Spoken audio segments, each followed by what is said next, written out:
একজন মা, ৩ সন্তানের মা, একজন যুগ্ম সচিবের মা, একজন বিশ্ববিদ্যালয়ের শিক্ষকের মা, আরেকজন প্রবাসী সন্তানের মা। কিন্তু সেই মায়ের মরদেহ পড়েছিল দিনের পর দিন একটি বন্ধ ঘরে।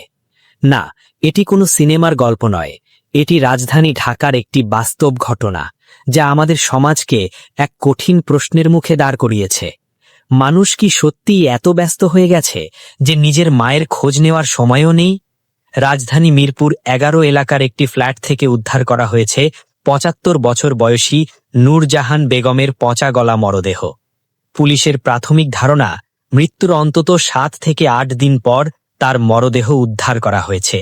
ঘটনাটি সামনে আসে যখন কয়েকদিন ধরে কোনো সাড়া না পেয়ে পরিবারের পক্ষ থেকে একজন নার্সকে ডাকা হয়। নার্স কক্ষে প্রবেশ করে দেখতে পান বৃদ্ধা অনেক আগেই মারা গেছেন। পরে খবর দেওয়া হয় পুলিশকে। পুলিশ ঘটনাস্থলে গিয়ে দেখতে পায় দীর্ঘদিন পড়ে থাকার কারণে মরদেহে পচন ধরেছে এবং পুরো কক্ষে দুর্গন্ধ ছড়িয়ে পড়েছে।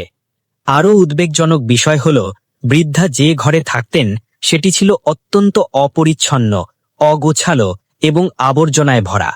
পুলিশের ভাষ্য অনুযায়ী ঘটনাস্থলের অবস্থা দেখে মনে হয়েছে তিনি দীর্ঘদিন ধরেই যথাযথ পরিচর্যা ও যত্নের বাইরে ছিলেন।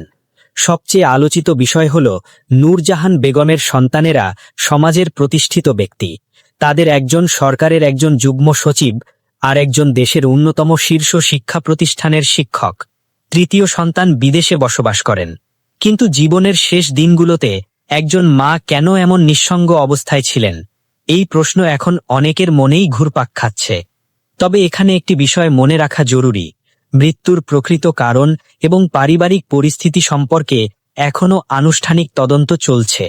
পুলিশ জানিয়েছে, ময়নাতদন্তের রিপোর্ট পাওয়ার পরই মৃত্যুর কারণ নিশ্চিতভাবে জানা যাবে। কিন্তু এই ঘটনা আমাদের সামনে আরেকটি বাস্তবতা তুলে ধরেছে। আজ আমরা ক্যারিয়ার, পদ, পদবি আর সাফল্যের পেছনে ছুটছি, কিন্তু সেই দৌড়ে কখনো কখনো সবচেয়ে কাছের মানুষটি সবচেয়ে দূরে চলে যাচ্ছে। একজন মা হয়তো সবসময় অর্থ বা বিলাসিতা চান না, তিনি চান একটু খোঁজ নেওয়া হোক, একটি ফোন কল, দুটি ভালোবাসার কথা, কিংবা কয়েক মিনিট পাশে বসে থাকা। নূরজাহান বেগমের মৃত্যুর প্রকৃত কারণ হয়তো ময়নাতদন্তের রিপোর্ট বলবে, কিন্তু এই ঘটনা আমাদের সমাজকে যে প্রশ্নটি করে গেছে তার উত্তর খুঁজতে হবে আমাদের সবাইকেই। কারণ জীবনের সবচেয়ে বড় আফসোস হয়তো তখনই আসে যখন মানুষ আর ফিরে আসে না।